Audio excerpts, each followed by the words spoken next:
Tomen sus lugares, hermanos, gracias.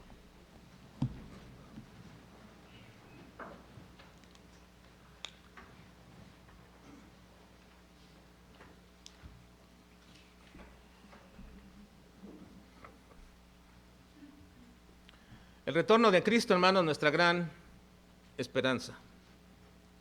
El retorno de Cristo. La esperanza, hermanos, es la actitud de toda persona que cree que algo va a pasar. Es decir, es una actitud optimista, si podríamos llamarla así, que habrá un cambio de circunstancias.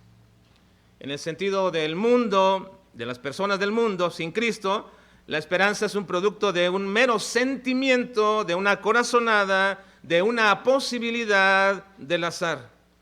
Pero para los cristianos eso es totalmente diferente. La esperanza es la confianza de que lo que Dios ha dicho y que ha prometido se va a cumplir. La esperanza cristiana no es una posibilidad, es una realidad. Cada cosa que Dios promete está garantizada, ya que Él lo manda y es una realidad. Cada cosa que Dios promete la garantiza. Y por eso es que debemos siempre estar entendidos de la esperanza en las promesas de nuestro Dios. Cuando Dios prometía algo, ya sea que lo mandara a través de su pueblo por un profeta o por un apóstol o por los ángeles mismos, era completamente seguro, sin error, y eso se iba a cumplir. Porque Dios siempre interpone a toda promesa, pone de por medio su nombre y su persona. Lo que Él promete está garantizado por su nombre y por su palabra. Así que en cada promesa está de por medio su palabra y su persona. Dice Hebreos 6:18 lo siguiente: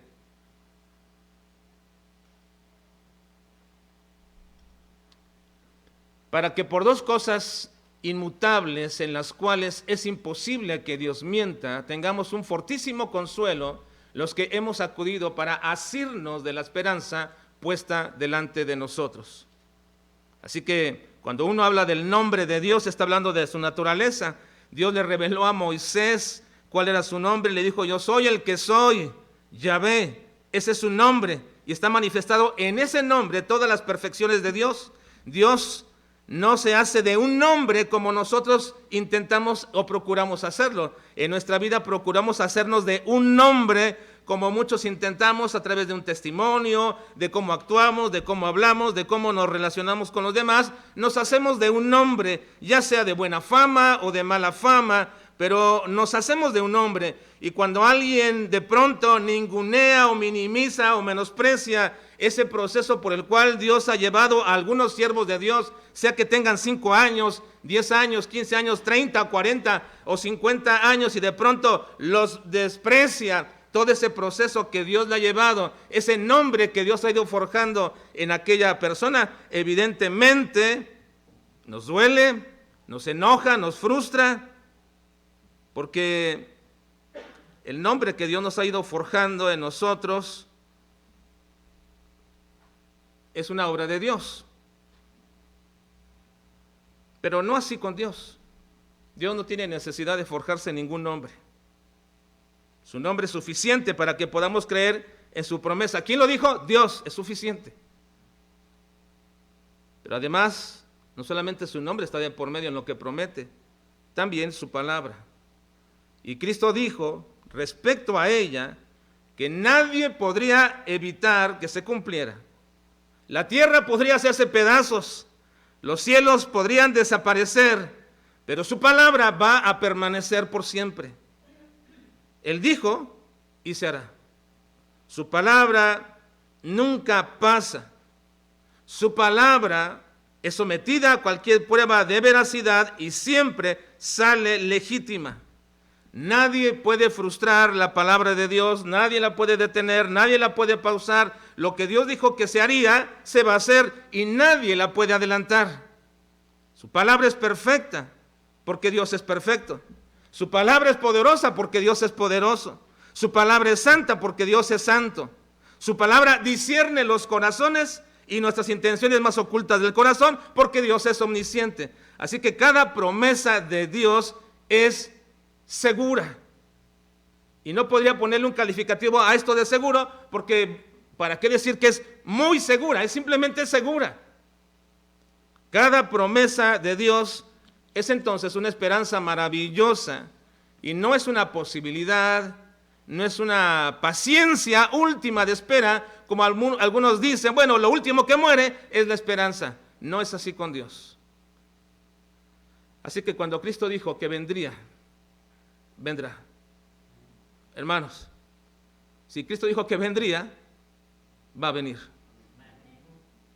Así que el retorno de Cristo es la esperanza del cristiano y debemos pedir perdón a Dios porque muchas veces hemos perdido esa esperanza, la hemos disminuido, la hemos olvidado, la hemos obviado muchas veces y la hemos rebajado esa esperanza porque nos hemos enredado en las cosas de esta vida, porque nos hemos enredado en el deseo de hacer para Dios y nos hemos olvidado del Dios mismo. Nos hemos olvidado de que Cristo regresará y hemos perdido la esperanza de su regreso. Por favor, vean conmigo en el capítulo 1 de Hechos, el versículo 9.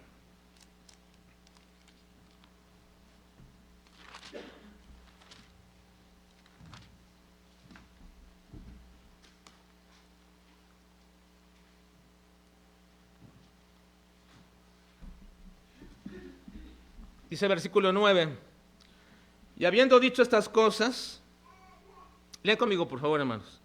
Y habiendo dicho estas cosas, viéndolo ellos, fue alzado y le recibió una nube que le ocultó de sus ojos. La imagen presentada aquí, hermanos, por Lucas en esta narración, en este versículo, es tan ilustrativa que estoy seguro que todos nos imaginamos esta escena. De pronto lo vieron alzado y una nube lo recibió y le ocultó de sus ojos. Y luego dice el versículo 10, y estando ellos con los ojos puestos en el cielo, ojos puestos en el cielo, lo ven alzarse, levantarse, levantan su vista, ven a Jesús y se va levantando hasta que se oculta de sus ojos y ahí se quedan con los ojos puestos en el cielo. Entre tanto que él se iba, he aquí se pusieron junto a ellos dos varones con vestiduras blancas, los cuales también le dijeron, varones galileos, ¿por qué estáis mirando al cielo? Estaban con la vista en el cielo, ya lo habían perdido, ya se había ocultado, ya se había ido Cristo, ya no lo podían ver y aún seguían con la vista en el cielo. Esta imagen presentada por Lucas, hermanos, es muy, muy ilustrativa. Ver a Jesús ascender no era cualquier cosa, ni antes ni tampoco hoy. Levitar a una persona era algo sobrenatural, era algo realmente increíble, era inaudito. Pero no creo que era el morbo de ver cómo se iba Jesús perdiendo en la nube que lo recibió en el cielo, la razón por cual ellos se quedaron mirando al cielo después de que fue ocultado. No sabemos hasta qué altura ascendió Jesús y hasta qué momento la nube lo recibió y a qué velocidad ascendió Jesús. No nos dice nada de eso, simplemente que fue alzado. Así que fue una acción externa que lo levantó del suelo y lo movió hacia arriba. Donde según el versículo 2 fue recibido arriba, dice el versículo 2, hasta el día que fue recibido arriba después de haber dado mandamiento por el Espíritu Santo a los apóstoles que habían sido escogidos. Así que es una escena tremenda. Cristo es levantado, llevado, es levitado en un momento hasta que la nube los oculta y luego nos dice en este mismo pasaje que Cristo fue recibido arriba, obviamente entendemos por el Padre que lo estaba esperando. Respecto a esta necesidad de ir al seno del Padre de esta manera, Cristo dijo que la manera en que se iría de esta tierra sería más que escandalosa y ofensiva para algunos. Cuando ustedes me vean que me voy a ir, si alguna cosa les ofende, ¿qué va a hacer cuando ustedes vean al Hijo del Hombre ser levantado? Dice Juan 6:62 en este pasaje, pues, que si vierais al Hijo del Hombre subir a donde estaba primero. ¿Escandaliza lo que les dije? Bueno, ¿qué va a pasar cuando ustedes vean al Hijo del Hombre subir? Eso va a ser algo escandaloso, ofensivo.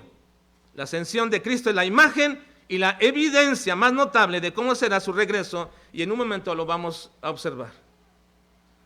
Pero después de que fue ocultado a sus ojos y mientras ellos seguían mirando fijo e impávido, como tratando de encontrarlo aún entre la nube, se les acercaron dos varones con vestiduras blancas, los cuales suponemos que eran ángeles, y entonces pronunciaron una de las promesas más esperanzadoras para los discípulos en ese tiempo y para todos nosotros ahora. Este mismo Jesús que ha sido tomado de entre vosotros al cielo, así vendrá como le habéis visto ir. Pero les llaman estos varones la atención a estos discípulos, porque estos se han quedado fijos en el cielo. ¿Por qué estáis mirando al cielo? No es una pregunta como indagatoria, es una pregunta de reprensión. ¿Por qué estáis mirando al cielo? Así que esta llamada de atención, por haberse quedado fijos en el cielo, creo es la razón por la cual son reprendidos, porque esta pregunta tiene esa connotación, una reprensión, le está llamando la atención, no están mirando simplemente por mirar, hay algo que los está captando en ese momento, hay algo que los mantiene con la mirada fija en el cielo. Ahora, no les llama la atención por estar mirando al cielo, sino la razón del por qué lo están haciendo. ¿Por qué lo están haciendo? Al parecer, estos discípulos suponían que ya no volverían a ver más a Jesús, que ese fue el momento de despedida final, que su presencia física ya no estaría más con ellos, y esa es la razón por la cual ahora les dan una noticia de gran gozo a sus discípulos. Le están diciendo: su amado Señor, el que lo han visto ascender, el que se ha perdido entre las nubes, va a regresar, va a volver.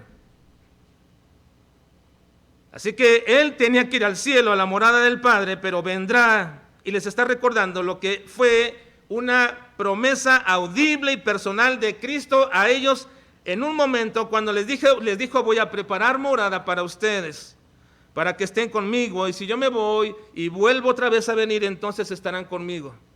Ellos aún no entendían por qué también les decía esto Jesús, porque en cierto momento le preguntaron: bueno, Señor, ¿y a dónde vas?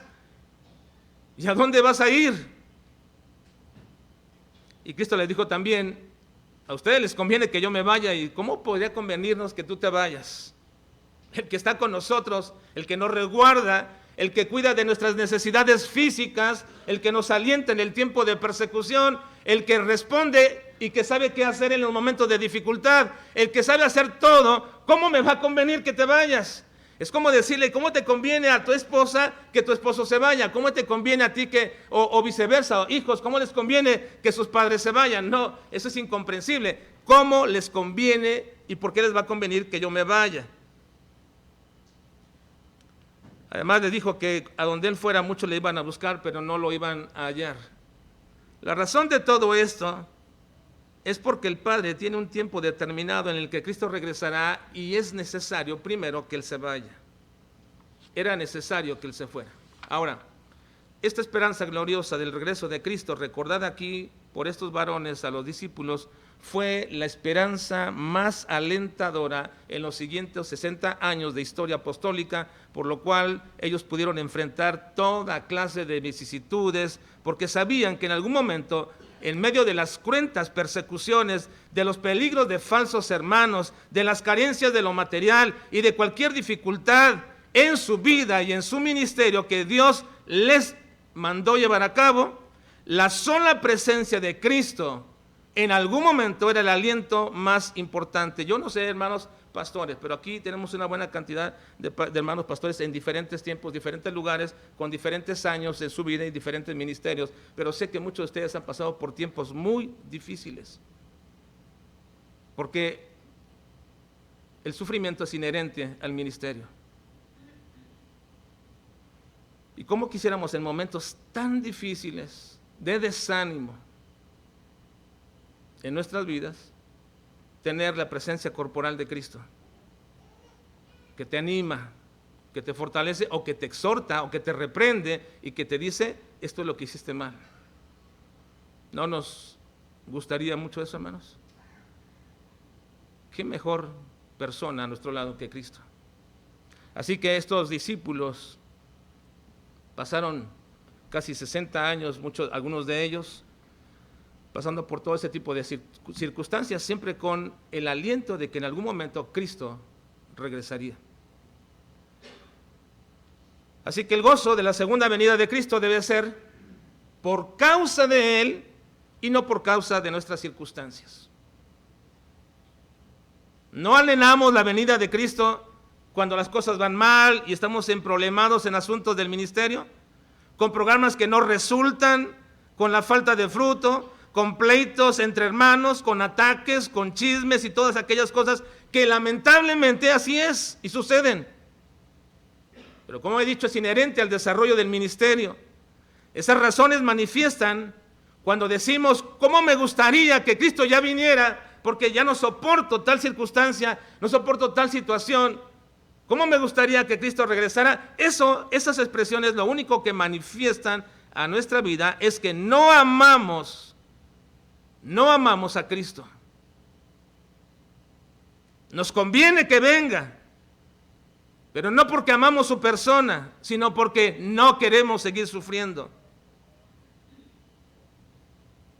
Pero si amáramos a Cristo y su persona, amaríamos también su venida.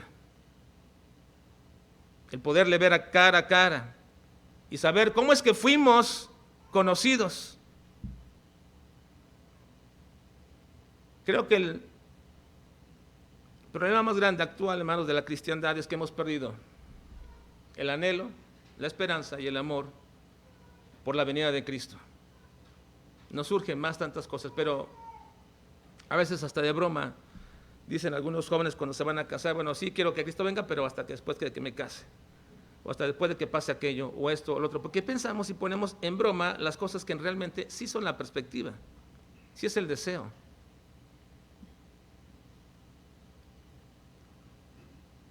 Amar la venida de Cristo, amar el retorno de Cristo, es quizás uno de los problemas más grandes de nuestra vida que requiere que cobremos la esperanza gloriosa de su retorno. Déjeme culminar esta noche precisando algunos aspectos de la venida de Cristo a la luz de esta promesa hecha a los apóstoles en este capítulo. Al igual que los demás hermanos, cuando tenemos este tipo de temas, pues no se puede establecer una doctrina tan gloriosa como el retorno de Cristo en un solo texto. Es una gran dificultad elegir textos cuando hay cientos de todos ellos.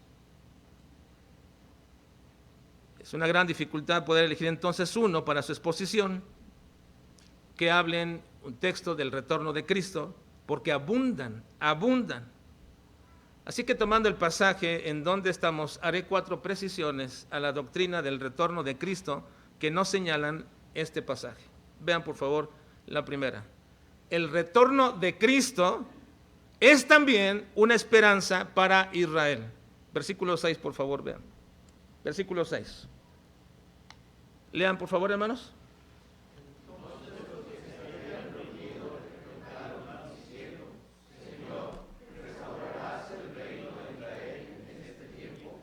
Los discípulos, hermanos, en este momento habían comprendido que Cristo era el verdadero Mesías.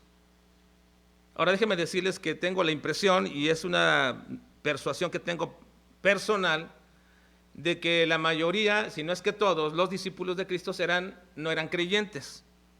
Los discípulos de Cristo no eran verdaderos creyentes en Cristo.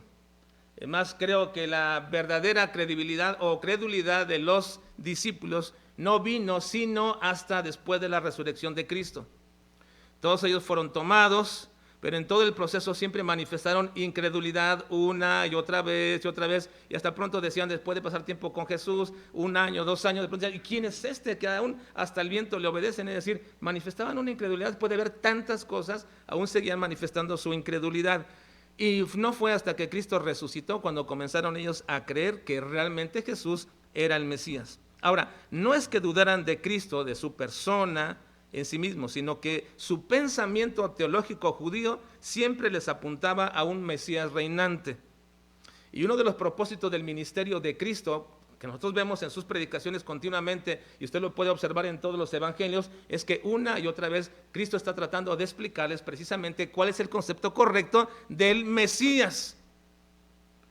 traspolando la esperanza de un Mesías con la de un verdadero rey, con alguien que iba a sufrir. Pero no solamente eso, sino tratando de decirles que el verdadero Mesías era Dios, cosa que ningún judío podía aceptar. Ellos no podían aceptar que el Mesías fuera Dios. No había en ellos ni siquiera un pensamiento respecto a este asunto de que el Mesías fuera Dios. Pero Cristo comenzó a enseñarlo y a decirlo y a mencionarlo, de tal manera que algunos que comenzaron a entender esto se ofendieron, se enojaron y le quisieron matar por esto. Pero la gran mayoría no podía pensar en Jesús como verdadero Mesías porque su teología, su mente teológica con la cual habían sido acuñados, enseñados históricamente dentro del judaísmo, no les apuntaba hacia este punto. No distinguían esas dos facetas de la presencia de Cristo en la tierra, una en la cual tenía que sufrir y la segunda en la cual vendría con gran poder y gloria. Sin embargo, un estudio cuidadoso y exhaustivo de los pasajes del Antiguo Testamento que abundan en sobremanera, siempre van a presentar de alguna forma y una manera muy fuerte a un Mesías rey, incluso más allá de un Mesías sufriente. Así que entonces, el pensamiento de ellos era siempre alineado hacia un Mesías reinante, que restauraría a Israel a su posición hegemónica en la tierra. Era la esperanza milenaria de Israel. Y es imposible que tal cantidad de textos que se encuentran en el Antiguo Testamento a esta referencia se puedan alegorizar, se puedan simbolizar o espiritualizar, tratando de decir que no habrá una restauración futura del pueblo étnico de Dios. Es casi imposible decirlo, a menos que desechemos esos textos de manera literal. Por ello es que aún los discípulos preguntaron sobre esta esperanza: ¿restaurarás al reino de Israel en este tiempo? Ahora déjenme acotar a este respecto que quienes centran la venida de Cristo como un plan que se refiere solamente a Israel, que Israel es el reloj profético de Dios, cometen un error de origen en interpretación. El retorno de Cristo favoreciendo a Israel no es la centralidad de esa doctrina. Pero por otro lado, los que acusan a los que creemos que sí hay una esperanza para Israel con el retorno de Cristo, nos acusan de creer una doctrina sionista. Se nos dicen que somos pro-sionistas o que estamos inclinados a una teología más judía que cristiana. Ahora, lo que podemos entender aquí, cuando ellos preguntan, entonces le preguntaron: Señor, ¿restaurarás el reino de Israel en este tiempo? Jesús no les corrigió y les dijo: no os toca a vosotros saber los tiempos o las sazones que el Padre puso en su sola potestad. Jesús no corrigió el pensamiento teológico equivocado por algunos de pensar que habrá una restauración futura de Israel. No los corrigió, ni los regañó por confundir esto. Y si había un momento para corregir eso, era ahora, pero no lo hizo. Esta doctrina esperanzadora para Israel hubiera sido corregida en este momento, pero no lo hizo. Solamente les dijo que a ellos no les tocaba entender tales circunstancias de los tiempos. Así que el retorno de Cristo también es una esperanza para Israel. Y no estamos hablando de una doctrina sionista. No. Pero no la podemos obviar ni quitar. Habrá un resultado en el retorno de Cristo para Israel. Ahora, una segunda precisión respecto a la doctrina del retorno de Cristo es que esta doctrina es una esperanza cubierta de un velo de misterio divino. Ven el versículo 7, por favor. Versículo 7 dice: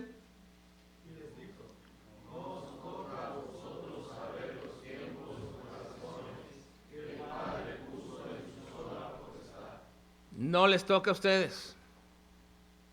Ahora, no está diciendo con esto que habrá gente de otra época cuyo avance en el conocimiento, en la experiencia, en los ingredientes de la modernidad y en todas las cosas que se van sucediendo tengan más capacidad para entonces sí poder saber los tiempos y las sazones. No está diciendo eso, no les toca a ustedes, no quiere decir que le toca a otra generación saberlo. Simplemente está diciendo que no es para ellos, en el aspecto de su naturaleza humana, saber los planes eternos de Dios. Que incluso Cristo dijo en su propia humanidad que ni el Hijo del Hombre sabría ese tiempo. Así que no es ese pensamiento que hoy día respecto a algunos piensan que estamos en la época donde podemos ver más claramente estas señales y podemos traducirlas de manera correcta, de tal manera que podemos compaginar las noticias del día, de todo el día, con las señales predichas.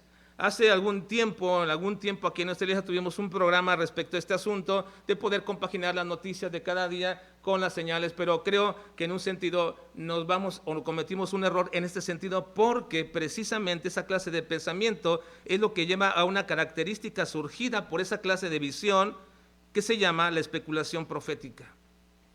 La especulación profética simplemente es observar y tratar de acomodar lo que está aconteciendo con las señales y comenzamos a especular sobre las cosas, de lo cual es muy afín precisamente el dispensacionalismo en esta parte de la profecía, desenfrenado en saber estos tiempos. El boom de esta especulación profética se dio en los años 70 y 80 con escritores como Tim LaHaye y Hal Lindsey, con libros que conmocionaron como La agonía del gran planeta Tierra o El rapto. Y es un error querer ver en el cumplimiento de las señales de manera puntual cada noticia que se va aconteciendo y tratar de compaginarla. Eso nos lleva incluso a ese tipo de visión, lleva a malinterpretar cosas como la higuera, cuando dicen que la higuera se refiere al pueblo de Israel, cuando se estableció, cuando absolutamente no pasa ninguna prueba en este sentido de la hermenéutica, la exégesis, decir que la higuera es Israel y que por eso debemos aprender la parábola cuando la higuera ya está brotando, entonces sabemos que el tiempo se acerca. Dicen, ahí está, a partir de 1948 se comenzó a andar el reloj profético de Dios. Y luego dicen, no pasará esta generación sin que esto acontezca. Así que hacen cuentas y establecen fechas cercanas a nuestro tiempo. Todo eso es una mala interpretación llevada por la especulación profética, tratando de saber el tiempo de la venida de Cristo, y la interpretación de ejemplos como el de la higuera o como la nación, el concepto de generación como años definidos que se sucederán después del establecimiento de Israel. Incluso especulan hasta quién será el anticristo, y ahí va tal cual persona. Han dicho que va desde, yo recuerdo a tiempo, desde Gorbachev, desde Hitler, Gorbachev, y no sé quién más, hasta presidentes mexicanos han salido ahí. Especulaciones.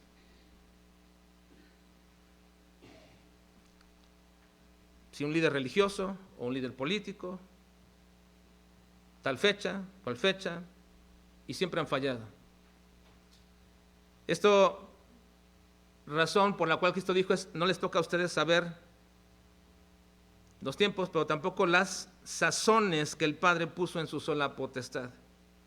Sazones alude a las épocas o sucesos que ocurren durante todo este tiempo.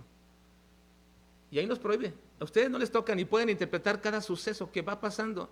No lo deberían de interpretar como las señales que dicen, aquí está, ya viene, está a punto de llegar. Cada vez que sucede algo, está a punto de llegar, y así pasan años, ya no pasa de esto, y así seguimos, porque estamos especulando respecto a este asunto. Los discípulos no iban a saber cuánto tiempo pasaría antes de que Jesús estableciera su reino, ni iban a conocer los sucesos que iban a ocurrir antes de fundarlo. Pedro sostiene que ni siquiera los profetas del Antiguo Testamento conocían el tiempo entre los padecimientos de Jesús y las glorias que le sucederían. En primera de Pedro 1:11 dice, escudriñando qué persona y qué tiempo indicaba el Espíritu de Cristo que estaba en ellos, el cual anunciaba de antemano los sufrimientos de Cristo y las glorias que vendrían tras ellos. Todas las cosas ocurrirían en el tiempo de Dios y a la manera de Dios, y nadie, ni a nosotros, ni a ninguna persona, por más informada que esté, por más conocimiento que pueda tener, puede especular sobre un tiempo y decir, este día vendrá o tal fecha vendrá, porque no nos toca a nosotros saber los tiempos ni las sazones. La venida de Cristo está cubierta por un manto enigmático que precisamente mantiene de alguna manera a raya cualquier intento de ponerle fechas al regreso de Cristo. Hay un velo de misterio que nos permite estar siempre expectantes cada día y mirar al cielo y preguntarnos, ¿será hoy el día de la gloriosa venida de Cristo? Una tercera precisión, hermanos, a este retorno de Cristo. Versículo 11. La esperanza del retorno de Cristo se visualiza y se entiende mucho mejor con su ascensión. Versículo 11, vean por favor, hermanos. Los cuales también les dijeron, varones,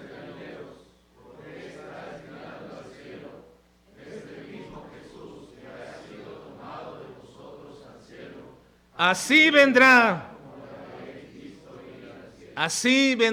como le habéis visto ir al cielo. Así que la esperanza del retorno de Cristo se puede visualizar y entender mejor cuando entendemos o cuando vemos su ascensión. Los ángeles le dieron a los discípulos un indicio muy claro respecto a cómo sería el regreso de Cristo. Hay una relación estrecha entre la ascensión de Jesús y su segunda venida. Por ejemplo, el retorno de Cristo es tan seguro como también lo fue su ascensión. Ellos estaban evidenciándolo y así como lo vieron, así va a venir. Eso es seguro. La ascensión es la promesa de que Cristo va a venir. No hay tal cosa como una venida espiritual, ni tampoco como un reinado en espíritu, no al menos en relación con el retorno de Cristo. Así que el retorno es tan seguro como también lo fue su ascensión. Pero también la segunda venida de Jesús será visible, porque así como le vieron ir, también le verán venir. Así como ellos vieron ascender a Jesús, también lo verán que descienda. Apocalipsis 1:7 dice, he aquí que viene con las nubes, y todo ojo le verá, y los que le traspasaron y todos los linajes de la tierra harán lamentación por él. Sí, amén. Así que tampoco existe, y no hay alguna prueba de que exista en la Escritura una doctrina llamada el rapto secreto. No lo hay. Hemos acuñado términos e ideas respecto a un rapto secreto. Para empezar, no se le puede llamar rapto. Ese no es una terminología bíblica. La Biblia le llama traslado. Y no hay evidencia de que sea secreto. Todo ojo le verá. Así que, así como le habéis visto ir, así vendrá.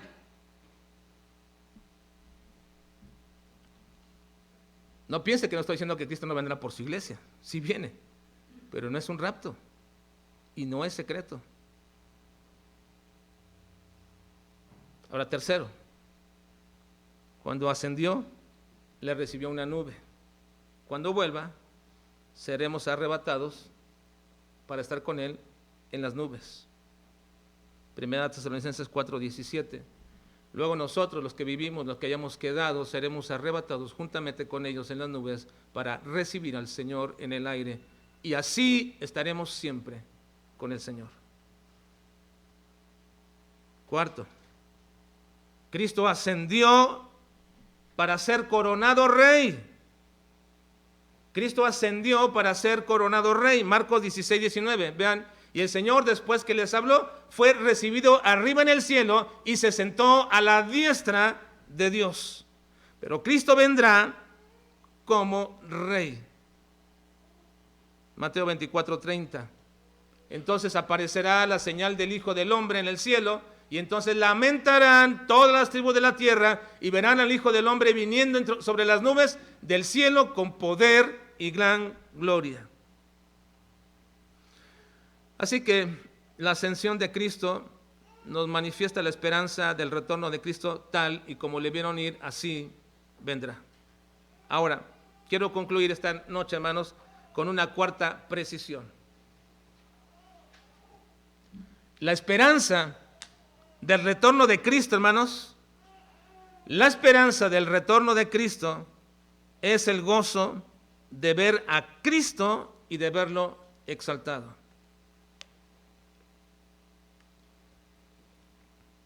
Ven el versículo 3, por favor, hermanos. Versículo 3.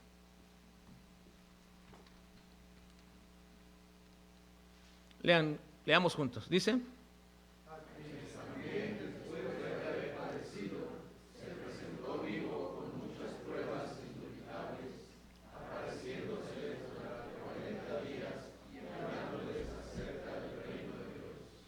está hablando de ese periodo de 40 días en los cuales Cristo, después de haber resucitado, estuvo con sus discípulos, pero aclara algo muy importante: a quienes también después de haber padecido. Después de haber padecido. Hay dos fases del misterio de la encarnación que deberíamos como verdaderos cristianos estudiar, hermanos. Esto no es solamente para los pastores o estudiantes del instituto, no. Usted debería de estudiar esta parte. Un cristiano no es cristiano porque va a la iglesia. Un cristiano no es cristiano porque se convierte a un grupo religioso. Un cristiano es cristiano porque sigue, ama y conoce a Cristo. Por eso te llamas cristiano. ¿O por qué pensabas que te llamabas cristiano? ¿Porque te reunías con cristianos? ¿Porque ibas a una iglesia cristiana? ¿Porque te vistes como cristiano?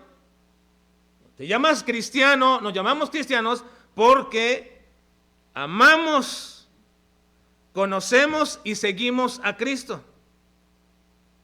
Y creo, hermanos, sinceramente que uno de los pecados más grandes que se cometen en las iglesias y entre los cristianos es precisamente dejar de amar, de conocer y de seguir a Cristo.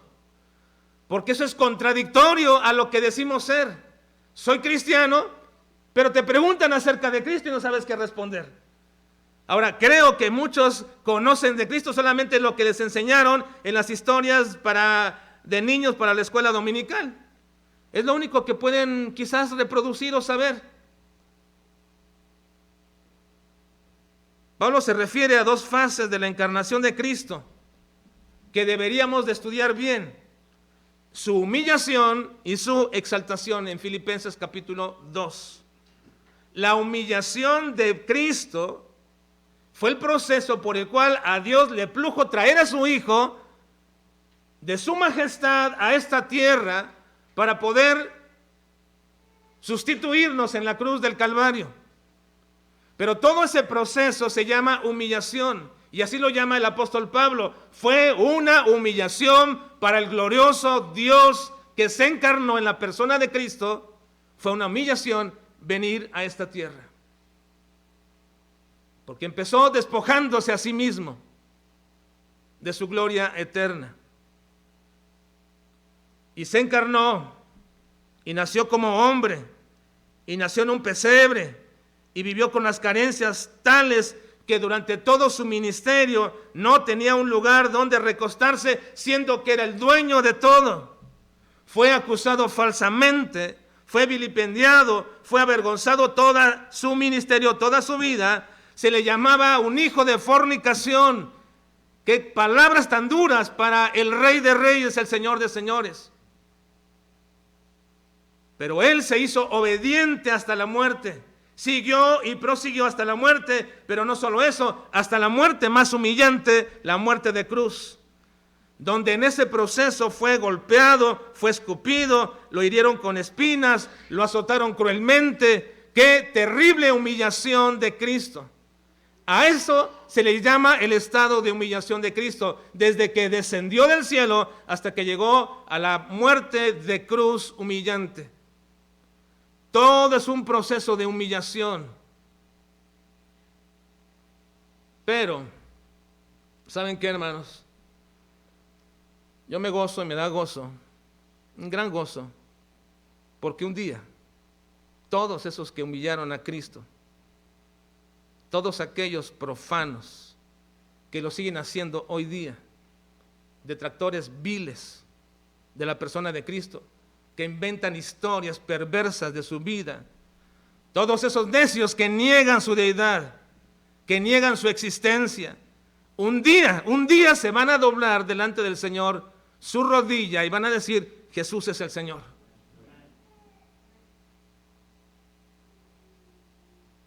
No para ser salvos. Serán condenados, pero tendrán que reconocerlo. El estado de humillación de Cristo era necesario.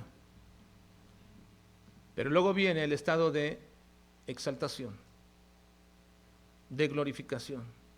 Y comenzó con la resurrección de Cristo. Y prosiguió con la ascensión de Cristo y culmina con el retorno de Cristo. Y eso, hermanos, nos debería de gozar. Que un día veremos a Cristo exaltado. Aquel que humillaron, un día regresará con gran poder y gloria. Ahora, hablaba mañana con alguien y le decía que los humanos somos muy proclives en cuanto a los sentimientos a ser más empáticos con la desgracia que con la alegría de las personas. No nos da mucho gozo que nuestro vecino avance más en su vida material que nosotros, ¿o sí? ¿Te gozas porque tu vecino tiene se acaba de comprar un mejor carro que tú? ¿Te goza eso? ¿Te da alegría? ¿Te da alegría que le suban el sueldo a tu compañero y a ti no? ¿Te da alegría que otros reciban y tú no? No, normalmente no. Pero cuando le pasa algo a tu vecino, sientes empatía, te duele, quieres ayudarle. Somos más proclives en los sentimientos a tener empatía por las adversidades y por el sufrimiento que por las alegrías y el avance de otras personas. Eso es en la carne, por supuesto, pero ahora en Cristo, con la naturaleza nueva de nuestra vida, hemos sido transformados, hermanos, y deberíamos, obviamente, con todos los creyentes, pero sobre todo con esto, deberíamos llenarnos de gozo de ver de nuevo a Cristo viniendo con gran poder y con gran gloria, y que todo ojo le verá, y que los que lo traspasaron se van a lamentar de su osadía, de su atrevimiento, de haber tocado al único sabio Dios y soberano Señor Jesucristo. Eso debería darme gozo. Esa es la esperanza más grande que deberíamos experimentar con el retorno de Cristo. No que se acaben mis sufrimientos, no que se acabe lo que estoy padeciendo, sino que veré a Cristo, aquel que fue humillado, venir en gran poder y gloria, y debería prorrumpir con gozo cuando lo vea venir con esa majestuosa presencia ante nosotros. Cristo regresará, pero ya no humillado, sino glorificado. Y eso debería ser la mayor motivación de nuestra vida en la esperanza del retorno de Cristo. Cuando lo veamos cara a cara, glorioso como Él es, en su majestad. Vamos a orar, por favor.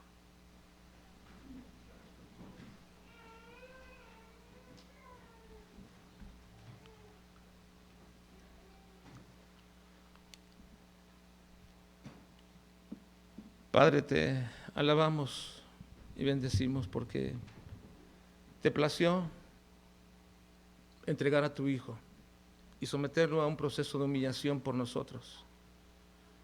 Pero no fue todo, Señor, porque tu plan también incluía que tu Hijo fuera glorificado y que un día venga y que todos aquellos que le traspasaron se lamenten y reconozcan que osaron poner sus manos sobre el Dios soberano y se lamentarán.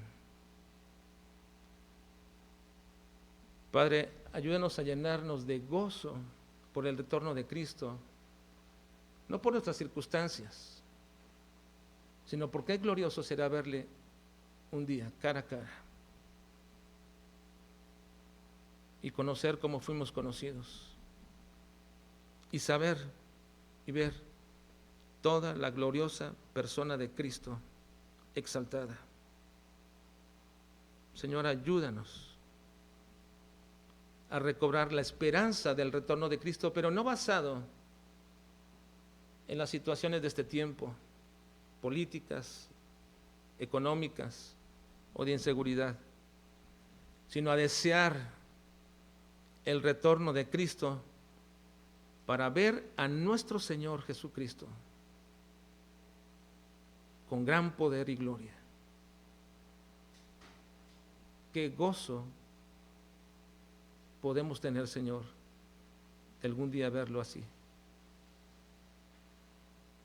Ayúdanos, Padre, a recobrar esa esperanza del retorno de Cristo.